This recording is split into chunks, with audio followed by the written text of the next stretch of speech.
Adolescence is a critical period for the development of lifelong eating behaviors, yet emerging research increasingly shows that diets high in ultra-processed foods, UPFs, can profoundly disrupt the body's natural hunger and satiety mechanisms. A growing body of evidence, including studies replicating and extending the Virginia Tech findings, indicates that adolescents with higher UPF intake are far more likely to engage in eating in the absence of hunger, EH, consuming calories when the body does not physiologically require energy. This behavior is not a simple matter of willpower or self-control.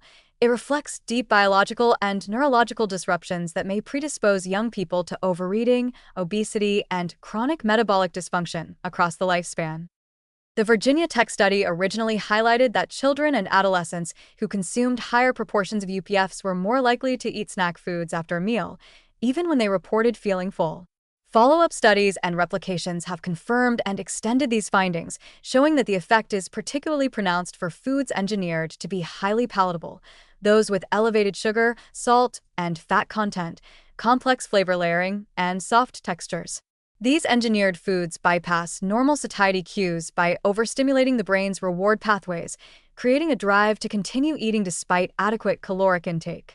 The more a young person consumes these hyperpalatable foods, the more the brain's reward circuits recalibrate, heightening cravings and diminishing sensitivity to fullness signals. Mechanistically, several biological processes contribute to this phenomenon. Ultra-processed foods often elicit rapid blood sugar spikes and insulin surges, followed by energy crashes that the body interprets as hunger, even when energy stores are sufficient. The combination of refined carbohydrates, added fats, and artificial flavor enhancers triggers an exaggerated release of dopamine and other neurotransmitters in the brain's mesolimbic reward system, reinforcing compulsive consumption. Meanwhile, hormones that signal satiety, such as GLP-1, PYY, and leptin, respond less effectively after UPF intake. The result is a dangerous mismatch.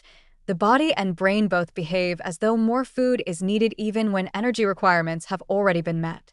Adolescents, whose reward systems are particularly sensitive and still developing, are especially vulnerable to this misalignment. The behavioral consequences extend beyond isolated instances of overeating. Eating in the absence of hunger fosters habitual snacking, larger portion sizes, and a preference for energy-dense, nutrient-poor foods. It normalizes a pattern in which eating is driven by pleasure or external cues, advertising, peer behavior, packaging, or sensory appeal, rather than internal physiological need. Over time, these patterns undermine self-regulation and increase the likelihood of chronic overconsumption, weight gain, and metabolic dysregulation. Adolescents with higher UPF intake are not just temporarily overeating, they are repeatedly conditioning their brains and bodies to expect, seek out, and respond compulsively to engineered food stimuli. Long-term metabolic risks are significant. Repeated EH episodes are associated with greater fat accumulation, insulin resistance, and inflammation, even in the absence of overall excess calorie intake. The persistent drive to eat beyond physiological need increases the likelihood of obesity, type 2 diabetes, and other metabolic disorders during adolescence and into adulthood.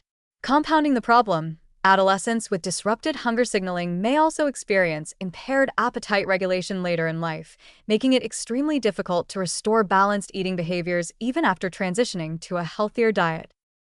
Environmental and social factors amplify the issue.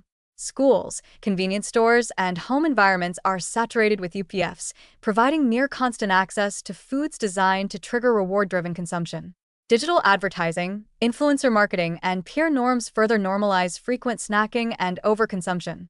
Adolescents are effectively conditioned to respond to environmental cues with consumption, bypassing internal hunger cues entirely. This creates a feedback loop in which both biology and environment reinforce maladaptive eating behaviors, entrenching patterns that are difficult to disrupt.